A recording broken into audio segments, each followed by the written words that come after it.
He's the avatar. He gonna be in the air, boy. Ain't all them other ailments and shit. Ah! Hey guys, it's IMO Reviews here. I just want to apologize for my extended absence for a number of weeks. I was upstate for a bit and then doing some business there. I've also been working on some side projects involving music, involving other things.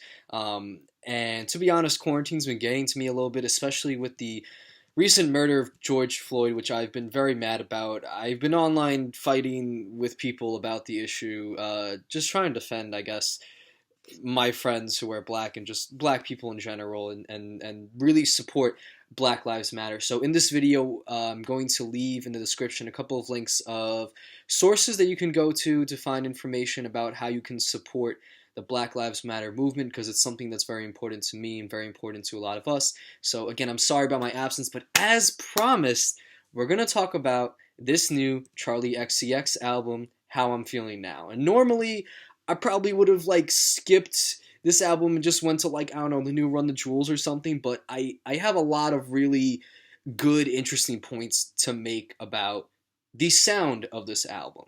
For one, this album, production wise, involves a lot of experimental industrial noise, a lot of glitchy drum patterns and samples, something that you would hear on an experimental hip hop record such as like a Def Grips project, a JPEG Mafia project, even like some songs here kind of shadow production on Yeezus. I mean, you can hear this right off the intro track, Pink Diamond, where there's even like a rap flow to it, where on the chorus she's singing, I just want to go real hard, Pink Diamond in the dark, although it sounds more like she's rapping it in like a very monotone, melancholic voice in a sense. It has a very dark tone to it, and it goes with the instrumental because there's so many samples throughout this that are distorted or are glitchy and have elements of electronic music in them, but it still kind of sticks to that central pop sound that we know Charli XCX for. Because a lot of people have first known her for her collaboration with Iggy Azalea on the song, what was it, Fancy, that one that was a hit for a while. She's also had some other big hits, such as Boom Clap, which is more of like what you would expect from a typical pop song. And she's had albums such as, I'm sorry, I'm looking at it on my phone here, The Romance in 2013, Sucker in 2014, and when I remember hearing from these projects, it seemed like Charli XCX, although she was a talented vocalist, was kind of going in a very rudimentary pop direction. However, with her previous record, Charli in 2019, and this one now, based on what I'm hearing, based off just the first track, Pink Diamond, it seems like Charli XCX is going way more experimental, combining a lot of different elements within her music. And even after this song, Forever also, which is the next track on this, contains those elements of distorted instrumentation within it, glitchy drum patterns as well. But now we're getting some like glitzy, glam pop sounding synthesizers. There's oddly a bit of like a tone of 80s pop mix, like something you hear on The Weeknd's new album or Dua Lipa's new album. And Charli XCX is riffing over this with some vocals that are auto-tuned in a similar way to Travis Scott, but I feel like she adds her own character and personality in delivery, so it sounds distinct enough where I wouldn't compare her to Travis Scott, but there's definitely some kind of influence, and like there's other songs throughout this record where she hits that like auto-tuned high note that we hear Travis do sometimes in songs where he's trying to hold out a melody. Though I like how Charli does it better because I feel like she's just more of a capable singer than Travis Scott. This is kind of the first song, too, where we see Charli XCX incorporating elements of love and talking about her relationship, which we do see on other tracks throughout here, such as 7 Years. I would say this is probably the least experimental track here because it sounds the most like a typical pop song, but it's still like, I don't know, there's something about the way that the vocals are processed and edited that it still sounds so unique to what you would hear in pop music, despite it having the same kind of formula, the same themes of love and romance that you would typically hear in a pop song. Like, I mean, there's nothing particularly fascinating going on in the lyrics, but it's just a very feel-good song. Like, it's just, she's so happy with this person, and with how glitzy the instrumental is, you really can't help but kind of be happy for her. And it has this like electronic buildup that you would hear in pop music, but she does it in, again, such a unique way that it doesn't really sound like anything I've heard before in pop music, as well as the vocal harmonies in the beginning. I guess I can kind of compare it to like the way Bon Iver would harmonize on some tracks, but she layers them and performs them in, again, such a unique way. Like, what's really excellent about this record is she's taking elements of pop music, some elements of hip hop, some elements of distorted electronic music or indie, but the way she's mixing it is really making it her own. I think that's such a huge accomplishment for any artist to do. A song in this album called Claws, where we see again kind of the experimental electronic music taking center stage on this. The way that Charli XCX vocals are pitched throughout the song, how they're frequently changing the way they're processed. It really is such a creative sound design for this album and for this song.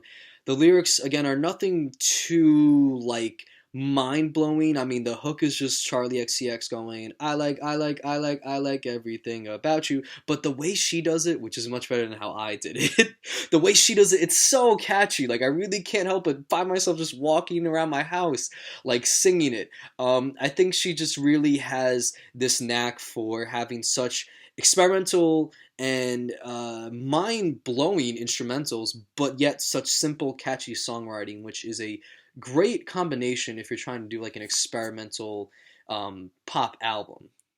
The album takes a turn after this as far as tone and lyrics go. Like, it's still this bouncy, glitzy, upbeat pop album, but you know, and now the lyrics seem to be a bit more about trust issues on the track Detonate.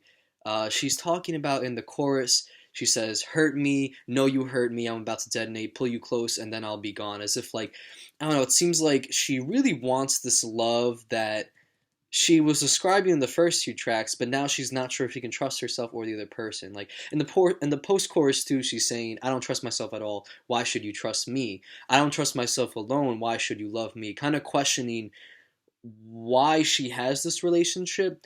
I think this is something that like a lot of us have experienced before, and I found it to be my favorite lyrical track on the album, just because I think the way she's describing this confusion and this inner dialogue she's having is so fascinating. I think it's one of the more like well written songs, and the beat too. I mean, there's these synths in the beginning that literally are so bouncy. It sounds like a tennis ball of these instrumentals just bouncing back and forth. It's insane, and it makes the track really bubbly sounding, despite the darker tone of the lyrics and the confusion and frustration within them. The instrumental for Enemy seems like it has a little bit of like, I don't know if I want to call it garage rock or just like emo rock influence in it, but the bass line definitely gives me that kind of vibe. Something that I would hear from like a 90s grunge record, perhaps, like as an intro, but she's mixing it again with these glitzy pop elements underneath that muddy bass line. It's still a very catchy riff, though, I have to say. And again, lyrically, in the chorus, she's saying, maybe you're my enemy. Now I finally let you come a little close to me. Talking about the man before, maybe like it seems like this relationship has kind of taken a turn, and she's not really sure what to think of him anymore. The song I Finally Understand has a bass line that, again, although it's very low, it's just as bouncy as those since I was talking about before that sound like tennis balls bouncing back and forth. It has that same element in this track. It's a very kind of upbeat electronic song. Despite the dark lyrics, like in verse 2 where she's saying, I finally understand, my therapist said I hate myself really bad. You tell me it's fine, let me cry and hug it out. I guess that in this song she's saying that she kind of understands herself a bit more, but maybe she's found out some bad things about herself. I think that she describes this feeling pretty well in the lyrics, and I'll say that the instrumental too. I love the electronic elements in this track. Even her voice is edited and cut so that it sounds a bit choppy on the chorus, so that it bounces with the track and flows very smoothly on it, yet choppy at the same time. It's really hard to describe. And again, they're processed in such a way where every single word she says is at like a different pitch or has a different vocal effect on it. And I think the sound design and the post editing of this album is fantastic, and this song is like the prime example of it. I like the last two tracks of this album as well, Party for You, Anthems, Visions, kind of for the same reasons that I like the first ones. It's good songwriting, good instrumentals, very experimental, not your typical pop record, incorporating so many elements of experimental hip hop, electronic music, um, glam pop as well to create this wonderful, unique sound. However, I'll say the one track I didn't like, the one thing that was making this not a perfect album for me is the track C 2.0. All the experiments on this album have paid off so well thus far, but this track just seems like it really should have went back to drawing board or just not included in the album at all because um, the chipmunky vocals, the overly blown out like drums and bass in the song. Although this album does have a lot of that, and I like that experimental sound. I do like overblown bass. I just think it's too much here, especially when you're mixing it with these kind of vocals. It sounds very odd together. It's very hard to get through. And lyrically too, she's just kind of talking about she's next level, she's in her clique. Like it's a very repetitive song. I just feel like it doesn't contribute to the album very well. I'm not sure why she included it. I guess maybe she wanted to show off like the editing of this album, but I think this one overdoes it in a sense where the other tracks are like a nice balance of glam pop and industrial experimental music. But overall, I'm a big fan of this album. It's probably one of my favorite Charli XCX albums. It's probably one of my favorite pop albums to come out this year thus far. And can you guys believe we're 6 months into this year? As bad as 2020 is, it's flying the fuck right by, I gotta say. So yeah, I love this record. I'm feeling 4.5 skulls on this because I'm an edgy boy. I'm an edgy e-boy, you know what I'm saying? Looking for my e-girl out there. I'm just kidding, I already found her. um, but yeah, feeling a 4.5 out of 5 on this. Excellent record. Also, check out the one that I put out for Gunna's album.